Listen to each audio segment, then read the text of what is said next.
Mix vegetables পনির pasta বানাতে আমি এখানে নিয়ে নিয়েছি বেশ কিছুটা পরিমাণে ভেজিটেবলস। কড়াই গরম হয়ে গেলে তাতে আমি অ্যাড করে দিয়েছি 1 teaspoon organic cold pressed mustard oil. তারপরে ভেজিটেবলস অ্যাড করে দিলাম আর লিড দিয়ে ঢেকে ঢেকে সটে করে নিয়েছি। অ্যাড করে দিয়েছি সল্ট, অ্যাড করে দিয়েছি অরিগ্যানো। এখানে আমি নিয়েছি মিষ্টি কুমড়ো, গাজর, শসা, বিট, পেঁয়াজ, কাঁচা লঙ্কা, টমেটো, যা ভেজিটেবলস ঘরে ছিল তাই নিয়েছি। অ্যাড করে দিলাম পনির, অ্যাড করে দিলাম পাস্তা। সব উপকরণকে ভালোভাবে মিশিয়ে নিলাম। ব্যাস তৈরি হয়ে গেল হেলদি টেস্টি মিক্সড ভেজিটেবলস পনির পাস্তা। এই পাস্তা আমি এনজয় করেছি আমার ফ্যামিলির সাথে লাঞ্চ টাইমে। এইভাবে আপনারাও তৈরি করে নেবেন হেলদি টেস্টি পনির পাস্তা আর এনজয় করবেন আপনার ফ্যামিলির সাথে।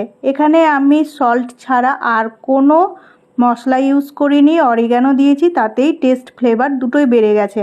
কোনো সস ব্যবহার করিনি। এইভাবে আপনারাও তৈরি করে নেবেন আর এনজয় করবেন ফ্যামিলির সাথে। আমার এই রেসিপি যদি ভালো লাগে তাহলে লাইক দেবেন, কমেন্টে জানিয়ে যাবেন আর শেয়ার করে দেবেন আপনার সমস্ত বন্ধুদের সাথে।